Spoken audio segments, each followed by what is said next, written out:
most of us out here are just trying to get as much as we can, maintain ourselves in retirement if possible, and hope to leave a little something.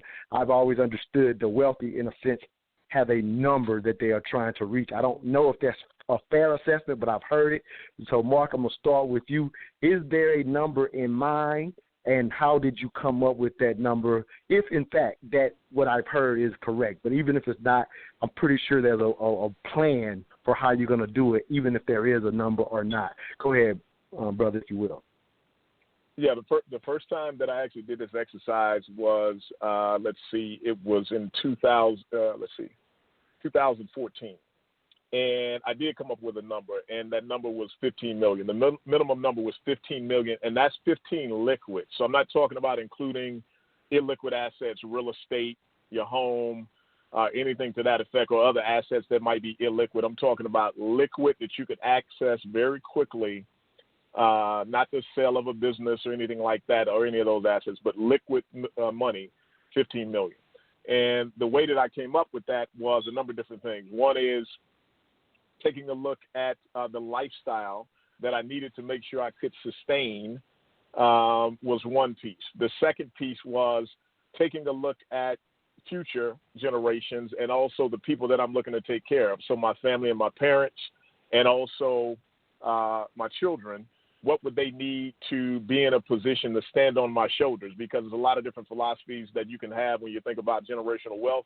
There's the bootstraps philosophy, meaning you're saying, hey, I went through all of this hard stuff. I want my children and family to go through the same. I'm not concerned with leaving them anything. Then there's the opportunity philosophy, which says I at least want my children and family to have an opportunity to get to college, stand on their own 2 feet, and then they're on their own. So I want to have enough to make sure that happens. Or third is stand on my shoulders. I want them to be better off when I leave than when I was here. And so I factored that in to make sure that that could be a part of the game. And then I also looked at if I were to put the money and use interest-bearing accounts that could kick off a certain amount of interest in a normal interest rate environment, could that kick off the amount of money that would need it to sustain the lifestyle that I needed to have without touching the principal? Meaning the $15 million could actually stay intact, but it's kicking off enough interest to make sure that the lifestyle could be taken care of, but that $15 million at a minimum would stay intact without taking a lot of risk. So those were all the factors that I looked into, and the $15 million was the number that I calculated, and that's liquid assets that would need to be in hand, and that was the philosophy. Nah, sounds good. What about yourself, Johannes? How are you looking at that future? Do you have a number? And even if you don't, can you, again, kind of give us an idea of what your plan looks like for you and your family, if you will? So my plan evolved over time because I left corporate America about 5 years ago and started my own business as an entrepreneur.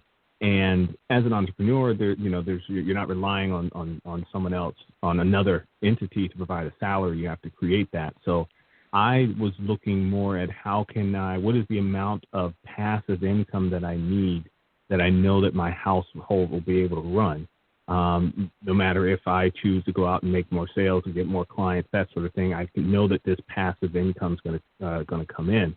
And so I worked that same number, similar to how Mark mentioned, is I worked backwards from how much do I need from an income standpoint, then figure out how much that asset would have to be, or what are going to be the sources of revenue that are going to create that nugget.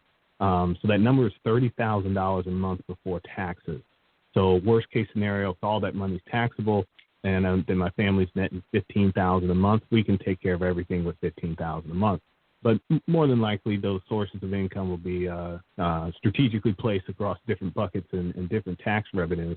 But nonetheless, I would need about $6 million if that were in an asset position. And as it currently stands, I'll be there by the time I'm 55.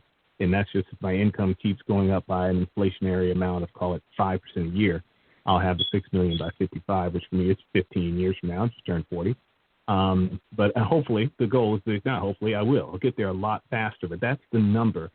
Right now, I'm trying to build that I'm trying to get to the 30,000 number a little bit faster than that from recurring sources of revenue. So be that in my insurance business, income from my real estate portfolio, income from the truck that's going to start coming in here soon, I've also got some production deals that I got going, so Hollywood's starting to pay some checks. So trying to accumulate all of those. So between both of them, I should hit the goal a lot faster. So, but yeah, that's kind of how I approached it.